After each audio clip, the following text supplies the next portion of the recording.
آج یہود پر اتنا ایپلیکیبل نہیں ہے جتنا مسلمانوں پر ہے. ضربت علیہم الذلۃ والمسکنۃ وباؤوا بغضب من اللہ. ذلت اور مسکنت کم ہمتی ان پر تھوپ دی گئی. ضربت علیہم, it was heaped upon them. The humiliation was heaped upon them. ضربت علیہم الذلۃ والمسکنۃ وباؤوا بغضب من اللہ, اور وہ اللہ کا غضب لے کر لوٹے. وہی امت جس کے بارے میں فرمایا وَأَنِّي فَضَّلْتُكُمْ عَلَى الْعَالَمِينَ, اسی امت کا پھر یہ حشر ہوا. کیوں ہوا؟ نافرمانی. تمہیں کتاب دی تھی کہ تم پیروی کرو, تمہیں کتاب دی تھی کہ اسے قائم کرو. وَلَوْ أَنَّ أَهْلَ الْكِتَابِ أَقَامُوا التَّوْرَاةَ وَالْإِنْجِيلَ وَمَا أُنزِلَ إِلَيْهِمْ مِنْ رَبِّهِمْ لَأَكَلُوا مِنْ فَوْقِهِمْ وَمِنْ تَحْتِ أَرْجُلِهِمْ. اگر یہ تورات اور انجیل کو قائم کرتے, نافذ کرتے, تو نعمتیں زمین بھی اگلتی, ان کے قدموں کے نیچے سے نعمتیں جو ہیں وہ پھوٹتی, اور ان کے سروں کے اوپر سے بھی بارش ہوتی نعمتوں کی. لیکن اگر تم نے اس کو چھوڑ کر اپنی خواہشات, اپنے نظریات, اپنے خیالات, اپنا تمرد, اپنی سرکشی, اپنی حاکمیت, اپنی مصلحتیں, اپنی عقل, اس کو بالا تر کیا, تو پھر جو قوم اللہ کے قانون کی, اللہ کی ہدایت کی, اللہ کی کتاب کی امین ہوتی ہے دنیا میں, وہ اللہ کی ریپرزنٹیٹو ہوتی ہے, نمائندہ ہوتی ہے. اگر وہ اپنے عمل سے مس ریپرزنٹ کرے اللہ کو, تو وہ کافروں سے بڑھ کر مغضوب اور کافروں سے بڑھ کر مبغوض ہو جاتی ہے. مغضوب بھی, مبغوض بھی. اس لیے کافروں کو تو دین پہنچانا تمہارے ذمہ تھا. تم نے دین ان کو کیا پہنچانا تھا, تم تو خود دین سے منحرف ہو گئے. آج اس جگہ پر امت مسلمہ کھڑی ہے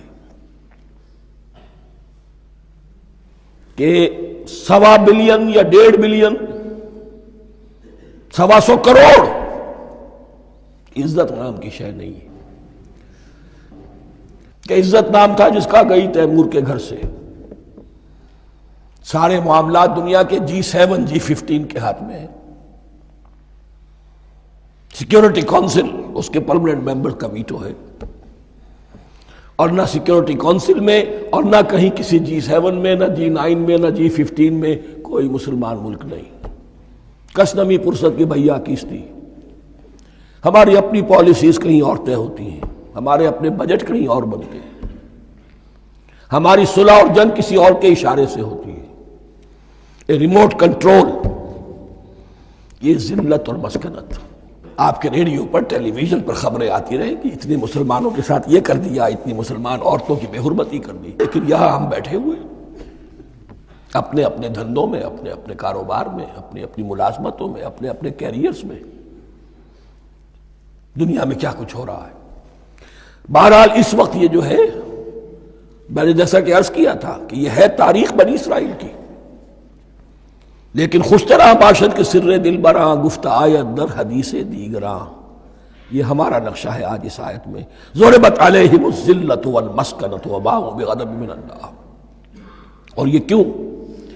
ذالک بانہم کانوا یکفرون بآیات اللہ, یہ اس لیے کہ وہ اللہ کی آیات کا انکار کرتے رہے.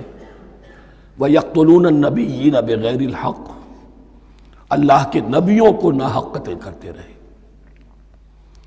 ہمارے ہاں بھی مجددین امت میں سے کتنے ہیں جو جیلوں میں ڈالے گئے, جن کو ایسی ایسی مار پڑی ہے کہ کہا جاتا کہ ہاتھی کو بھی وہ مار پڑتی تو برداشت نہ کرتا. احمد ابن حنبل کے ساتھ کیا ہوا؟ ابو حنیفہ جیل میں انتقال کیا. امام مالک کے کندھے کھینچ دیے گئے, اتار دیے گئے, منہ کالا کر کے اور اونٹ پر بٹھا کر پھرایا گیا. امام دار الہجرہ شیخ احمد سرہندی جیل میں رہے. سید احمد بریلوی اور ان کے ساتھیوں کو خود مسلمانوں نے تہہ تیغ کیا ہے.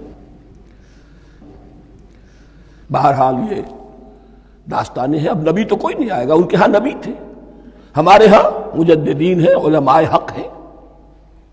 جیسے کہ حدیث بھی ہے علماء امتی کا انبیاء بنی اسرائیل، تو جو انہوں نے انبیاء کے ساتھ کیا ہم نے مجددین اور علماء کے ساتھ کیا۔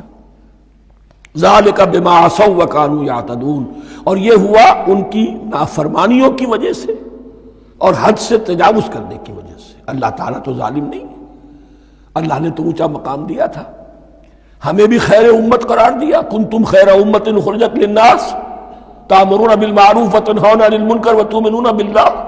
اب اگر ہم نے وہ اپنا مشن چھوڑ دیا تو ذلت اور مسکنت وہ ہمارا مقدر بن گئی۔